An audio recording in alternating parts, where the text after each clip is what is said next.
and thank you for inviting me. Yep, Yes, I'm wanted to here. give you a second hour because I always try to give all my guests at least 2 hours, and with you, 1 hour would definitely not be enough with all the great work you've done for us since 1959. But switching gears from the last show, I do want to try to talk about some different things on this show, and I think we didn't really talk about the court system too much in the show, like in last week's show. So I'd like to bring it up again.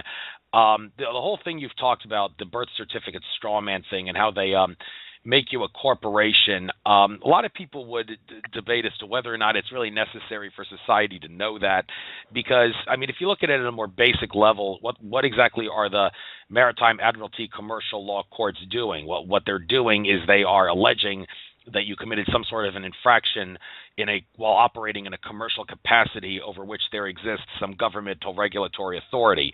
Now, the statutes and the codes, they are all written in a very confusing, tangled up manner, and to make it appear they look like they say A, but they actually say F, because the legal definitions of words are always different than the standard English dictionary definitions of words.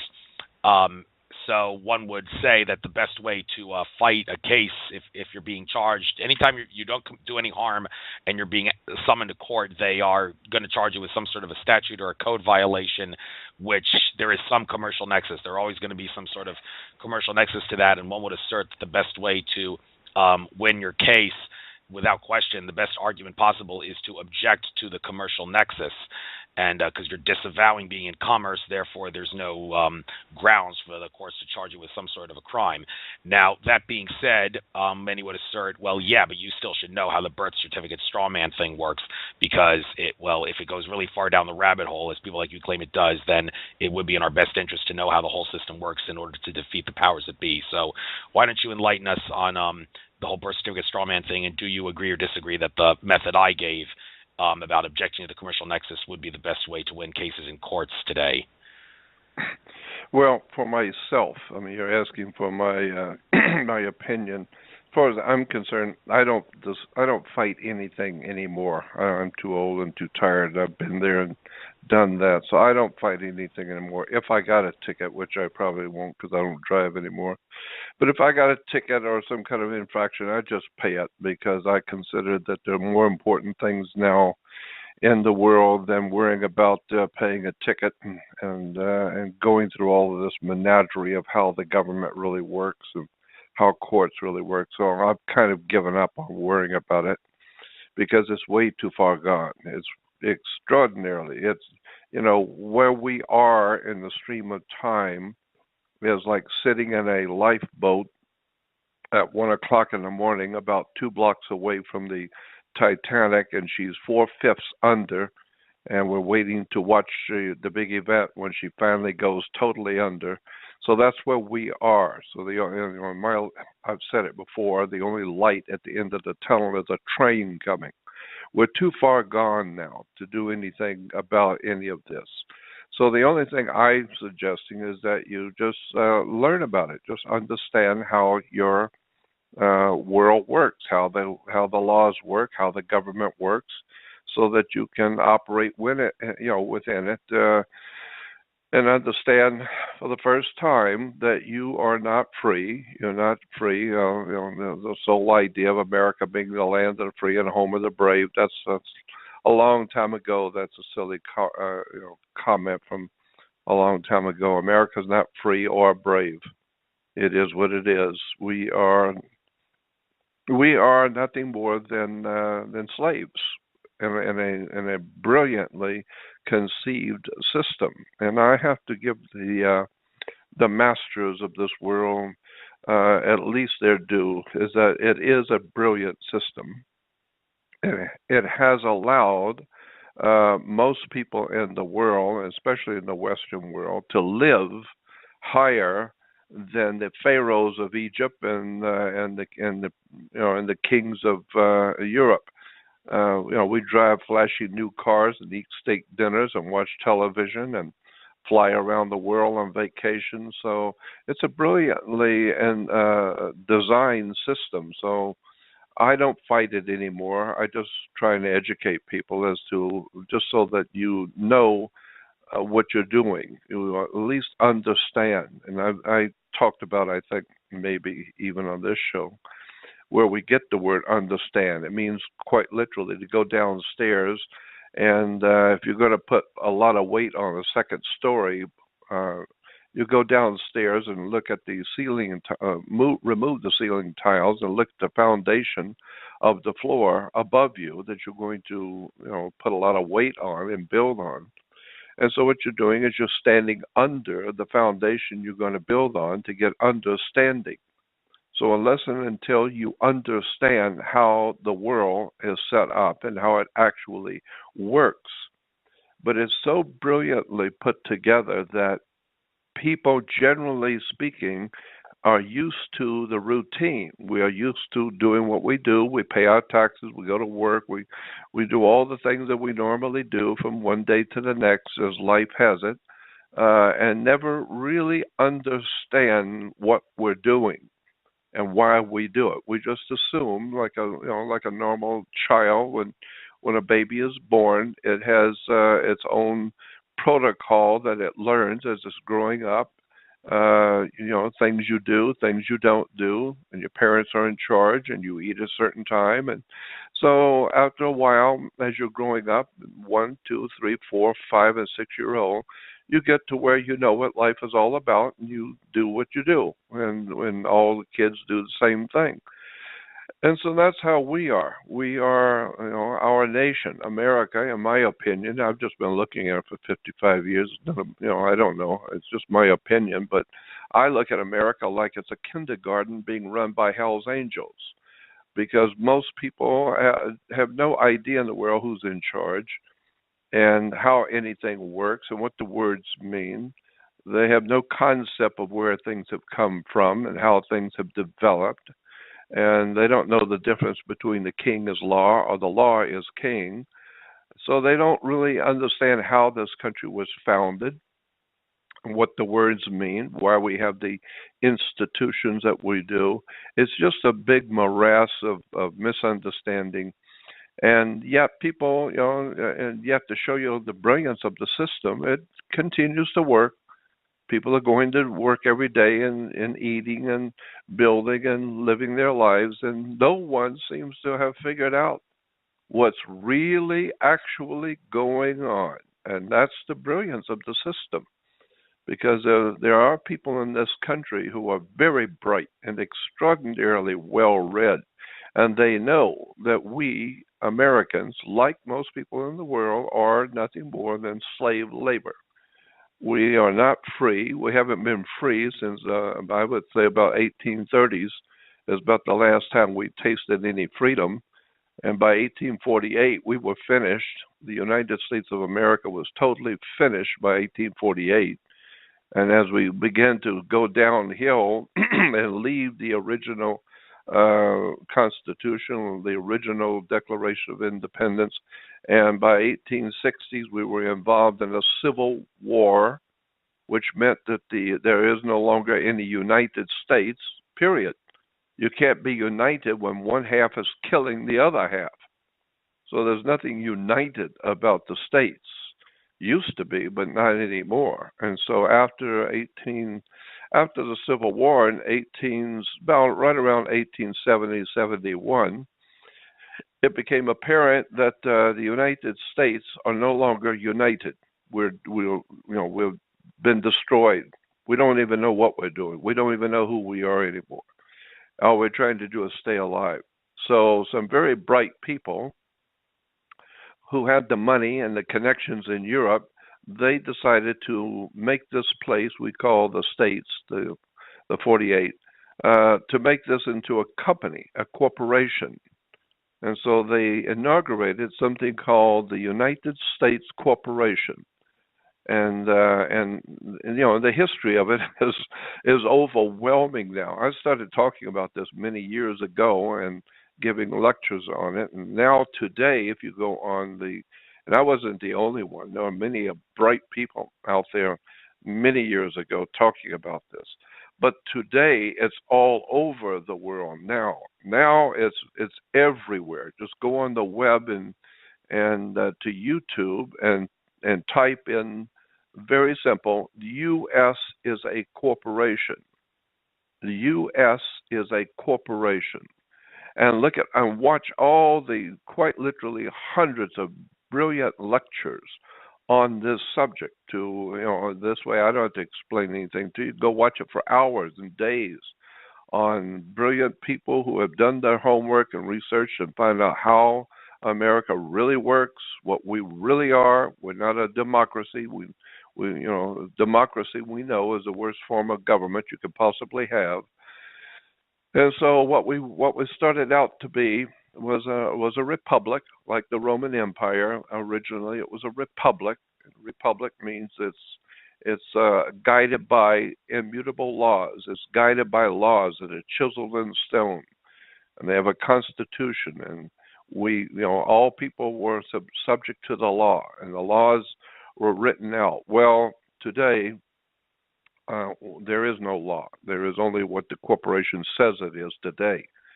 And so the way it worked is after 1871, there was a corporation, as I said, incorporated in Delaware. It's just a company.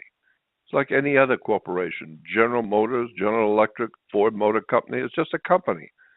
Well, and this was a municipal corporation, and they called it the United States Corporation. But there is a world of difference to any attorney and I would say constitutional attorneys know that there is a world of difference between being the United States or the United States of America. Totally different. And so the United States Corporation is just that. It's a company. It's a corporation. And all corporations, according to corporate law, all corporations must have a president, obviously. So we've got a president of the corporation. All corporations must have a vice president. That's corporate law. So we've got a vice president. All corporations must, by law, have a secretary-treasurer. So we got a secretary-treasurer. I mean, the very founding of the 13 colonies was a business. They were not called colonies. They were called companies originally, because the whole idea, came out of India. The British India East India Trading Company is connected with the founding of America and the United States, and then from there it morphed into, after the Civil War, a different kind of corporation. And today, it's just a business. That's all, like the mafia tells you. We like it, nothing personal, but it's a business. And so when you understand how the business works and how the corporation works, the corporation is not empowered today. The United States is not empowered with laws. Laws come from a higher source. But corporations do have their own policy. I mean, if you're working for Ford Motor Company, Ford does whatever Ford wants and doesn't want with its employees is not God's law written in the heavens. No, it's just Ford. It's Ford's law. It's the Ford's what you might call their policy. His policy is you start work at 7 and you'll go home at 3, and you do this and you do that, and you take off for lunch. Those are not God's laws, the immutable laws of the universe. No, they're just a policy. Sears has a policy, and Ford has a policy, and General Motors has a policy. Everybody that's a corporation has their own policy. So therefore, we have politicians who make the policy backed up by police. Police comes from the same word as policy.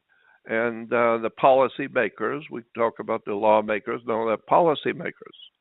So, when you begin to see how this whole entire United States today works, what it really is, then you begin to look at the courts and commerce and the banking and insurance companies and education, and my God, then you begin to wake up and realize what this really is all about.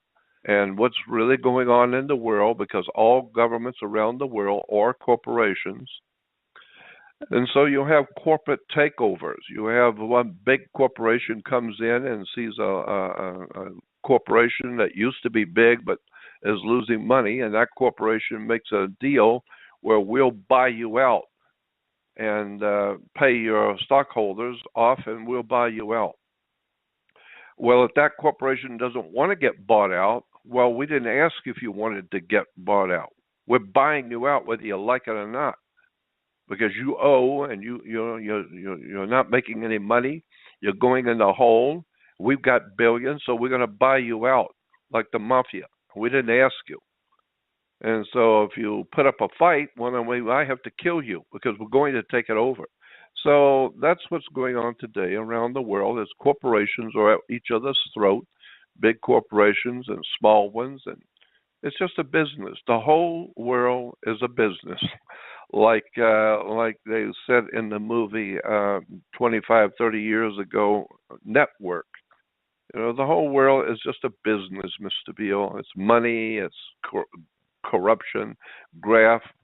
And like Michael Corleone said in Godfather 3 at the very end of the movie, Godfather 3 at the end of the movie, Michael says to his sister, when I was growing up, sister, he said, I used to think that the higher you go in the world, the higher up you go, the more correct and honest and lawful everything has to be. Now I find, he says, as a godfather, now I find it's just the opposite. The higher you go, the more dirty, filthy, pornographic, murderous, violent business really is at the top. And so and I thought, I know that. I've known that for years. So, basically what happened in 1871 is they made every man, woman, and child in America into a corporation. And I'm talking about something right now that I don't really know that well because that's not my subject. I'm far more interested in ancient theology and how it impacts our civilization today, religion generally speaking. But I'm not stupid. I understand how the world has developed, where it's come from thousands of years ago, the concepts and ideas of political systems and how they morphed and eventually became something totally different, and how the evolution of the etymology of words and terms and symbols we use today, where they've come from, all the secrets of secrets that the world operates on. So the bottom line is that about 1871, every man, woman, and child was considered to be a company, a corporation. And my God, we could talk about this for hours. I don't even know where to really start, but doing the best I can off the top of my head. So every man, woman, and child is a corporation. And to give you an example, if I see you out with some girl one night and I tell you the next day, look at that girl you're with last night, she's bad company. And you say to me, mind your own business. And then I find out you're going to get married and she's going to be your partner. Partner, business, my company. We're talking business here. That's why when you get married, you have to have a license to get married. It's a business. One corporation is going to do business with another corporation. And you can do that. That's just called business. But of course, it's none of my business. That's your business. And so any corporation I'm dealing with, that's my business, not yours. And so that's where we get our terms and words from, because each one of us is a corporation. And and there's two of you, incidentally. There's a corporate you and the real you. The real you is a personal man with a flesh and blood man. But you will find that there is no law on the book anywhere in this world that refers to you and includes you as a man, as a living man, a woman, a child. There is no law, especially in America. No law applies to anyone in this country, period.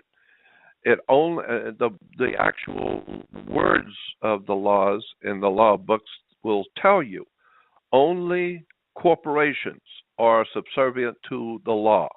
The law only applies to corporations, period. End of sentence.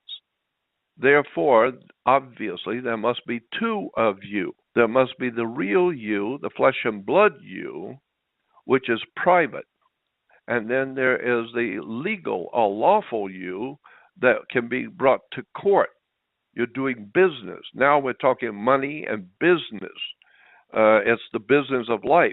So, to give you an example, if what I do with you privately, if we go somewhere, we're talking, I'm buying dinner, you're buying this and that. This is all private between you and I. Nobody knows this. Nobody else's business. But if you and I are going to join into some corporate business where we're going to open up some kind of a business, it's going to be a large business between you and I. Now we're talking legality. Now we're talking, that it's a corporate business now. It's not private. Now it's public. And so now I cannot come over to your home if you owe me $500. I cannot come to your home and steal $500 from you or do anything to you. No, that's private. Person to person, man to man. I can't do that. That's against the law. But I can sue you in court. That's the public you, the business you. So there's two of you. There's the public you, which anybody can sue, and you have to get licenses from the government to do business with people. If you're going to get married, you got to have a license. Why? Because you're getting ready to do business. It may be monkey business. It may be a very bad business, but you're getting ready to do business. And if the business doesn't work out, you're not going to go to God. You're going to court. You better bring your house and your car and your money and everything you own, because it's just business.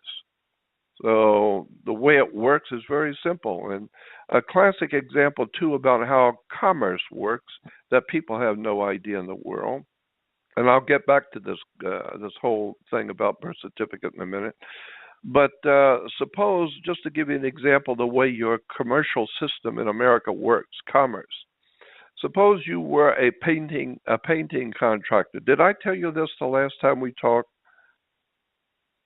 To my knowledge, no, not this specific thing. Okay, I know people always saying Jordan Maxwell repeats himself. Well, I know, but you remember what Jordan Maxwell said because he said it 5 times.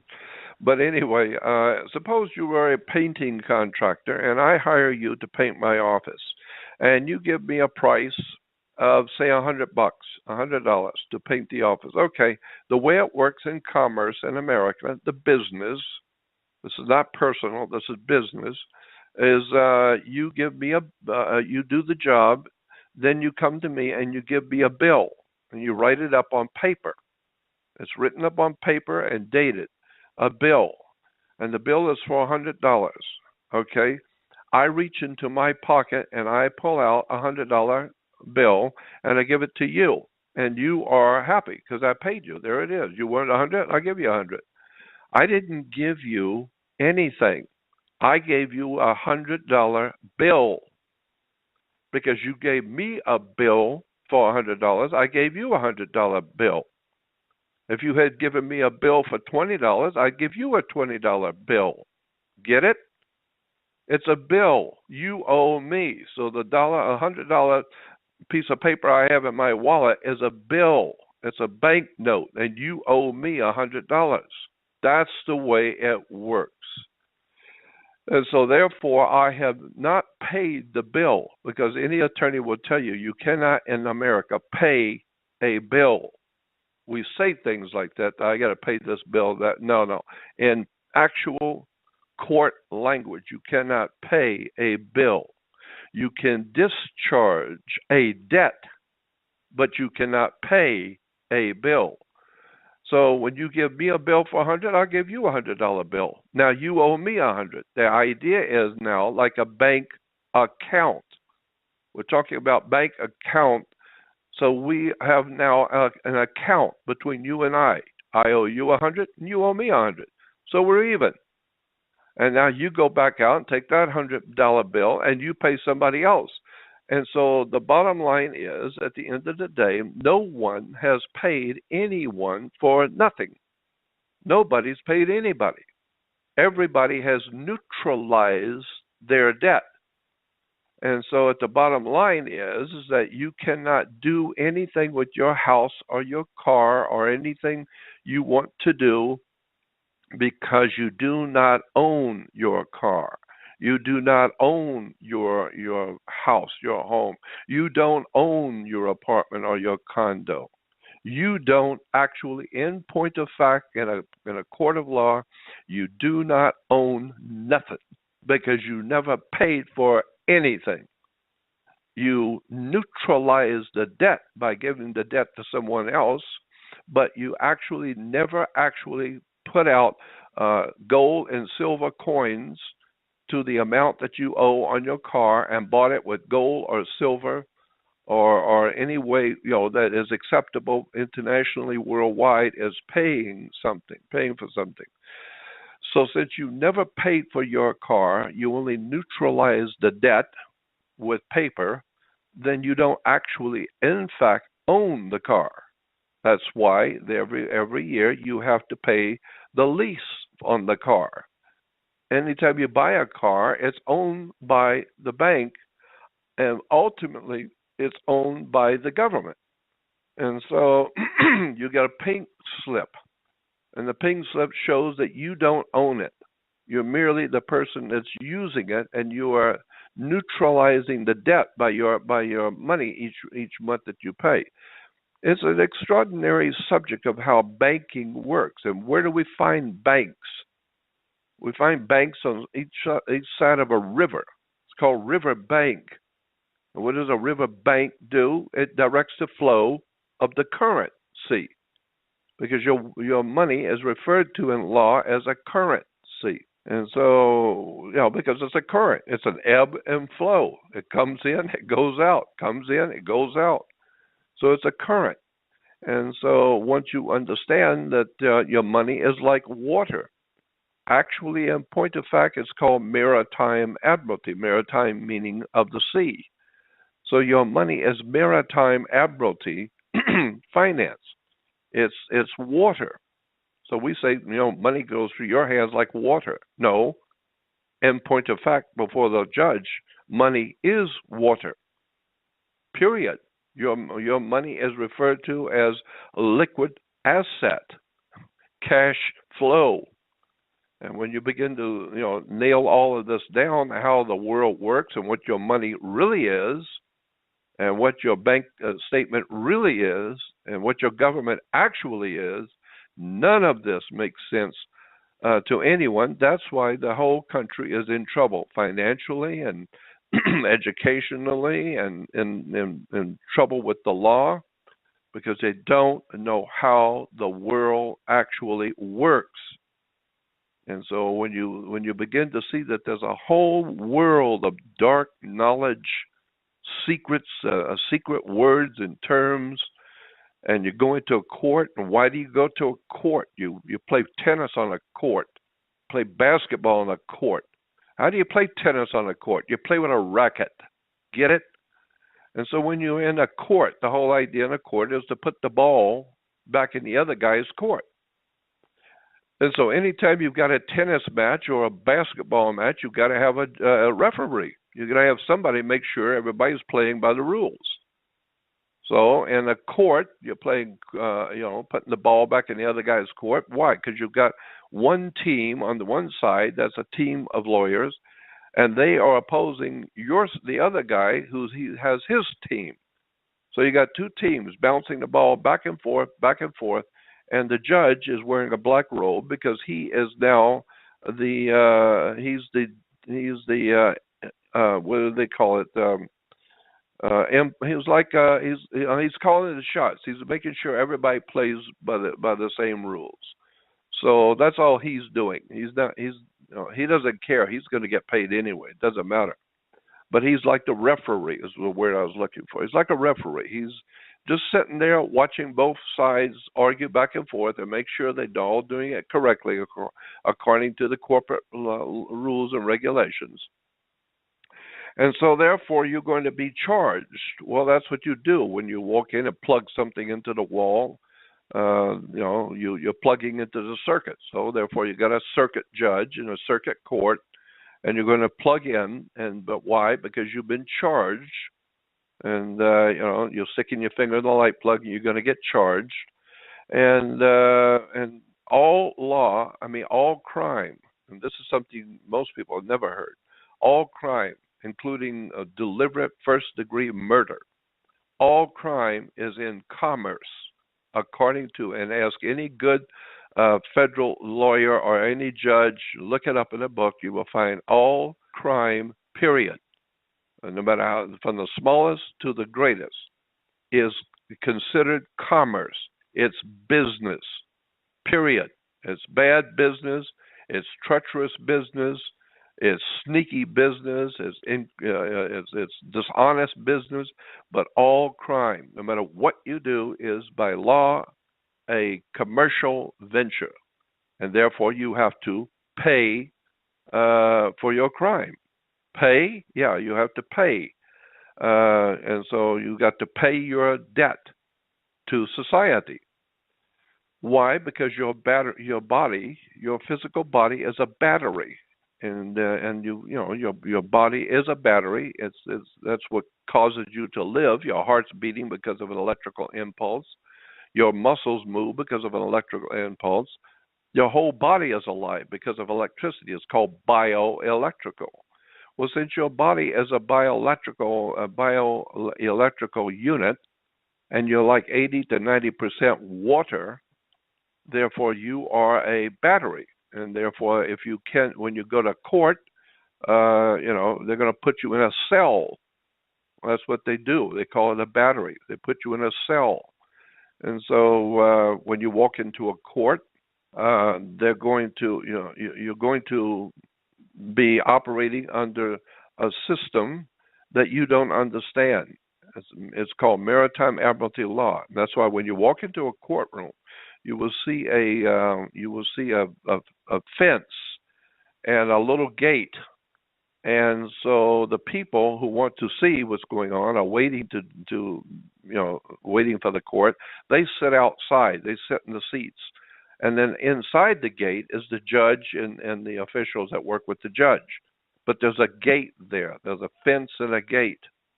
And so why? Well, because there's always been a fence and a gate between the waters of the oceans and the land.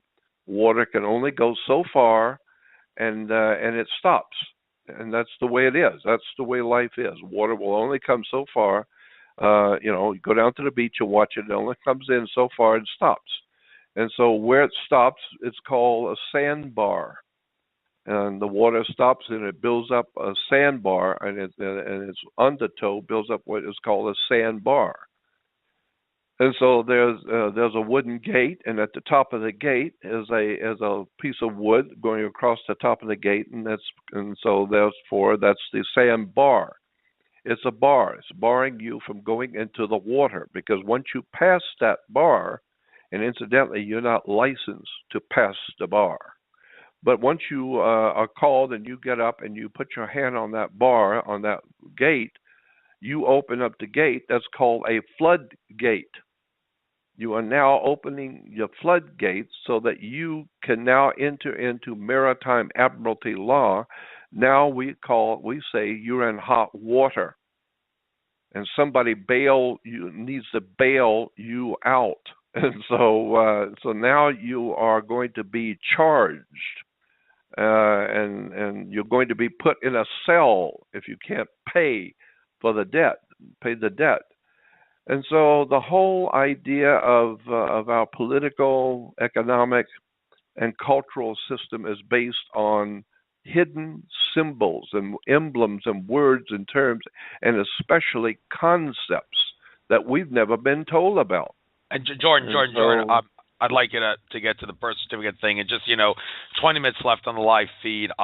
After this whole court thing, there's a couple of things I want to talk about regarding like antiquity and like Noah's Ark and all that, and the Ice Age. Just so you know. Yeah, and I appreciate that, because I could go on talking about this stuff for hours. Yeah, I know. It's cool. So anyway, what else can we talk about? Yeah, well, tell everybody about how the birth certificate thing works, and then I'd like to get to that other stuff. Because you didn't Okay, mention that yet. quickly, all business is based on water because all money is water. So all business is based on water, period.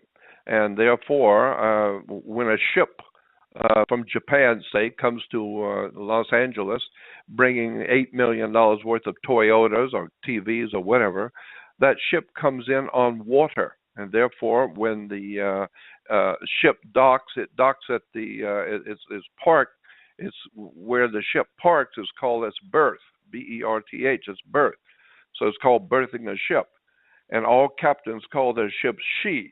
She's a good ship. She's very seaworthy. She's this and she's that. All captains, captains, any kind of a captain always calls his vehicle a she. That's the law. So all ships are she. And when she comes in, she parks at her berth, and each item on that ship coming off represents money coming off the ocean, coming off the water. All those cars and TVs or whatever. Each one has to have its own certificate of manifest, its own paperwork. Does it have 2 doors or 4 doors? What color is it? How big a screen is it? So each one of the articles coming off that ship represents business, money coming in off of water. So therefore, she is in her berth, and each item she brings to the world has to have its own certificate. So it's called a birth certificate. And so when you were born, you have a birth certificate because your mother, your father was the man, MAN, the manufacturer. And your mother was in labor building the new item, the new item, which is you. And so therefore you are coming in on your mother's water. And when her water broke, you came out into life. So therefore your mother was in labor building you off of water. And your father, being your father, was the manufacturer. And so therefore you have to have a birth certificate, and it has to be signed by the dock. The dock has to sign your birth certificate. That's right, because the ship is sitting at the dock. So again, it's all part of a commercial, occult, mystical, dark system of words and terms and symbols that I just have always felt to be very interesting, and I thought it's Jordan, I want to ask, it's something that we all need to know. Do you subscribe to the idea that a birth certificate is actually a death certificate because capital letters, like they put capital letters on gravestones, so therefore, and also because corporation is related to the word corpse, which symbolizes death. So is the birth certificate actually a death certificate? Well, that's true, but to see, as I told you, there's 2 of you.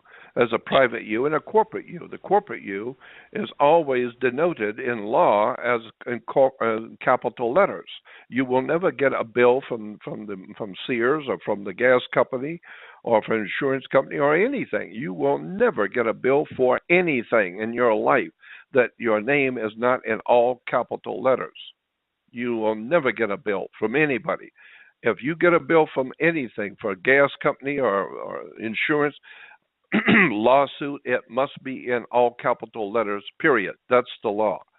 And therefore, that all capital letters represents a corporation. That's why when you die, you're a corpse. Why? Because when you go by a graveyard, you'll see all the names of the corporations that are now defunct. They're not in business anymore. They're out of business.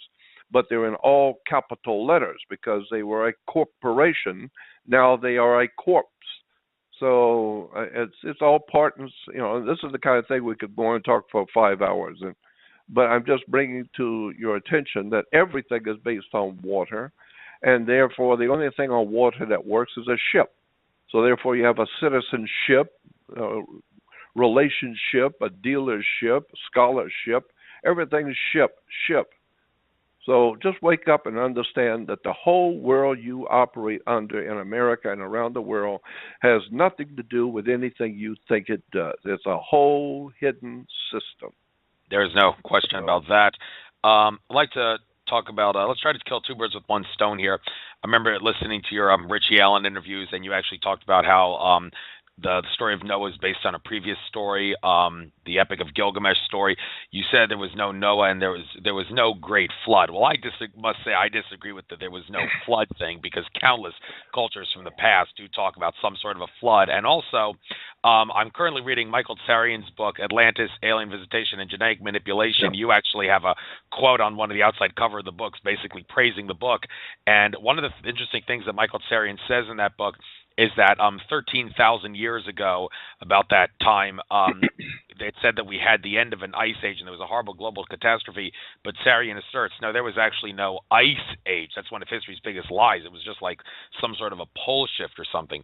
So the idea that there either was or was not a flood, agree or disagree, and why do you agree or disagree with that? And also the idea of whether there was an ice age, like Tsarian claims there wasn't. What do you have to say about all that? Okay, all over the world, there's overwhelming, in-your-face, obvious proof that virtually nobody refutes that there were great, huge floods, and I do mean enormous floods.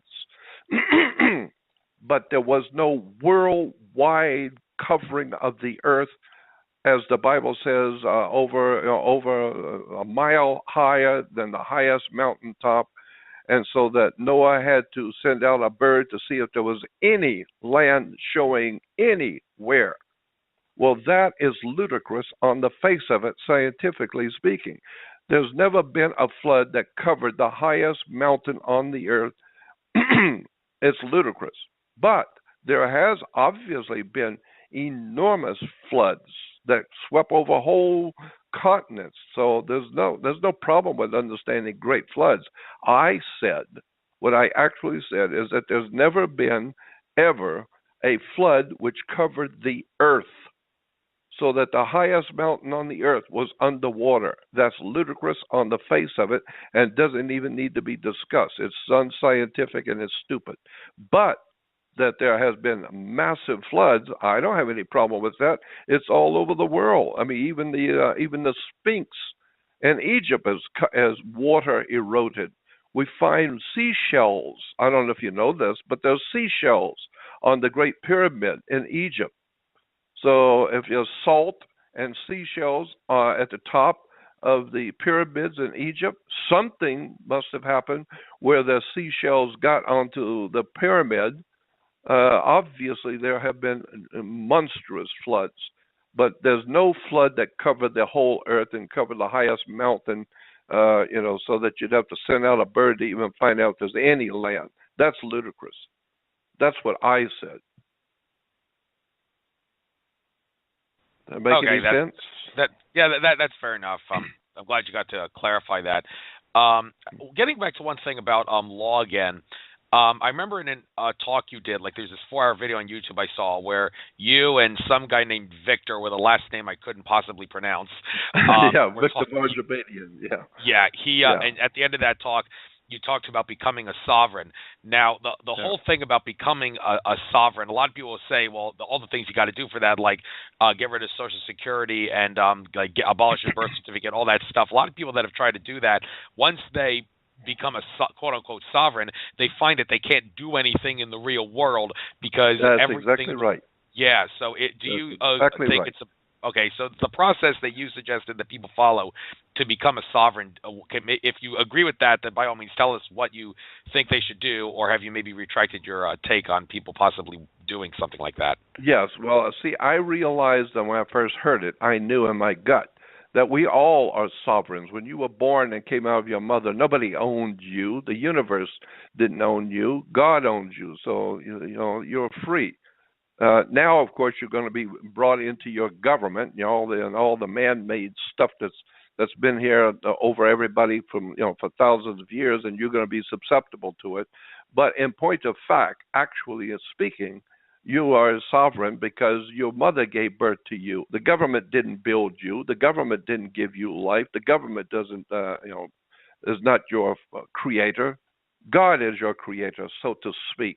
And so, therefore, I understood the idea of sovereignty, but there are different ways of going about it. And all the ways that normal people go about getting into sovereignty, they end up in prison. They end up broke and in prison or in jail. There is one way you can become totally disassociated with the federal government if you wish, and it's perfectly lawful and legal. If you want to drop out of the corporation called the United States Corporation, in Washington D.C., you can become a state citizen. A state citizen goes back to 1776 and to the founding of America, where everyone in this country were members of their own state. There was no federal citizenship. There was only state. So people asking you, you say, I'm a Texan. I'm from Texas. I'm from Colorado. And therefore you were under the law of Colorado. You're under the law of California. You were a state citizen. But in 1871, the states have been killing each other, so there was one corporation now, and it's a privately owned company, and it's called the United States Corporation. So now, no longer were you a member of a state, you are now an employee of a foreign corporation called United States Corporation. So you can still today be a state citizen. Go on the web and read and type in statecitizenship.org. State citizen or statecitizenship.org. And it will tell you all about how to become a state citizen, which removes you from the federal jurisdiction forever, period. And no longer does the federal government have anything whatsoever to do with you, period. No laws affect you, no laws apply to you, period. But there's, the devil is in the details. When you do that, you have just committed suicide, because you are now totally free of the federal system, and the federal government has no jurisdiction over you. And that means, as translated to mean, no more driver's license, no more car registration, no more of this, no more of that. You can't get insurance. Nobody, and I do mean and emphasize, nobody is going to hire you. And nobody is going to do any business with you, because you are a freak. You are a mentally deranged freak. You don't have to pay taxes. You don't have to pay fines and tickets. You don't have to do anything in the federal system, because you're out of it. And you're perfectly lawful and legal, and the government agrees with it. But nobody out there in the country is going to hire you. Nobody's going to understand what you're doing. So you might as well, if you're not Donald Trump with hundreds of millions of dollars in actual cash in your hand, then you better stay a federal citizen, because there'll be no insurance, there'll be no driver's license, no registration. And what happens to you if you go out to drive in your car as a state citizen? You're going to get stopped as soon as you go out, because you have no license and no driver's license and no insurance. And you're going to be put in jail. And then after jail, 6 weeks to 2 months later, you'll finally get into court, and you will show the judge that you are, in point of fact, lawfully a state citizen. And the court will say, yes, we agree with you. Sorry that you were arrested, and you can go. You're free to go, because you are a state citizen. And then when you go out to your car to drive home, you will get stopped because you have no license, and they will arrest you. And from here on out, for the rest of your life, you're going to spend it in court telling judges and showing judges that you're a state citizen. So my thinking is you're lost, because you cannot operate in America. You can't have a job in America. You can't have a bank account. You can have no credit cards. You can do no business with anybody, because you're not in the corporation. Period. You're not in the corporation. The company called United States does not acknowledge you. You are a state citizen. So I hope you got a lot of money and stay home, because if you go out, you're going to get arrested, because the people out there, the cops out there on the street, they don't know beans to bullshit about any state citizen. All they know is that they are told, if there's no license on that car, arrest him. Period. They don't care about state citizenship. They can't even read, most of them, so they don't care about Yeah, state I citizenship. know You what know, you're talking about. I got pulled over in Arizona not that long ago, and I tried to say I'm not operating in a commercial capacity. The officer didn't know what I was talking about, so I spent 30 hours in jail, and I'm currently trying to work that whole thing out. But that's another story. okay, Um, so there it is. I see how. That's my point. Okay, but anyway, we got a caller in the queue, area code 601. You are on the air. What's your name? Where you're from? What's your question? 5 minutes till the live feed is up, just so you know. Oh, he just dropped off. I guess he didn't want to. Scared him. We scared him. Okay, I didn't mean to do that, but anyway, we got time for one more subject. I have to ask you to do this really quickly on the fly here, because we only got 4 minutes, 45 seconds to the live feed. Well, you can go past a little past an hour if you want to, but I've heard you say the mafia controls the government and the Vatican controls the mafia. Could you quickly give the smoking gun proof that that statement is true? Well, I'm talking about corporations. The United States Corporation is a Vatican corporation. It's based on British East India Corporation. It's based on something that happened back in the 9th century, 10th century. The Vatican became a corporation, a company. Even Islam today, Islam is a corporation. It's a company. It has owners. People don't know anything about this, never heard of it, and we don't have a whole lot of time. But the country, the United States is a company. It's a corporation. The Vatican is a corporation. Israel is a company, a corporation on the stock market. Islam is a corporation, a company on the stock market. And so it's all corporations. And so we want everybody to cooperate because it's all cooperations. So, but that's a big story. But what the last couple of minutes, I would like to say that if people are interested to learn more from me and my work, go on my website, Jordan Maxwell Show, SHOW.com. That's Jordan Maxwell Show.com, because there's another website out there called JordanMaxwell.com, which does not belong to me. It was taken from me 5 years ago, and it doesn't belong to me. So people are sending money to donate and buying videos and books and stuff off of JordanMaxwell.com. And for 5 years, it's never come to me. So it does not belong to me. Stay away from JordanMaxwell.com. If you want to talk to me or see my work, go to JordanMaxwellShow.com. That's where I am. Again, I want to thank you for letting me be on your show. You're very welcome. And just because we got 2 minutes left, one more thing I just want to bring up.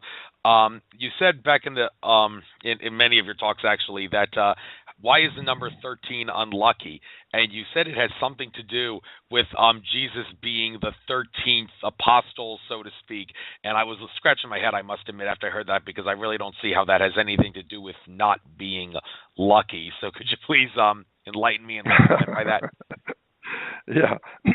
What I said is that Jesus has 12 apostles. That's why you have 12 jurors in a jury room in a court, because you have 12 jurors, because they're going to help bring the truth to light. And Jesus said, I am the light and the truth and the light. Well, you're going to bring the truth to light with 12 apostles or 12 jurors. And so Jesus represented the master, and he has 12 followers. And so the 12 and 1 make 13. So 13 is a perfect number for government. And in the ancient numerology, 13 is perfect government. Perfect government is Jesus governing the world with his 12 apostles, which is actually the sun, S-U-N, with its 12 signs of the zodiac, or 12 months of the year. So the 12 months of the year plus their master, the sun, makes 13. So 13 is a perfect number for government. And so that's why the United States had to be originally, the original revolution, American Revolution, had to happen in 1776, because in Hebrew and Jewish numerology, 8, the number 8 is the number of new beginnings. It's the only number that you can write over and over and over without lifting your pen from the paper, an 8, and therefore you turn an 8 sideways, it becomes infinity. So infinity is running back and forth, making an 8.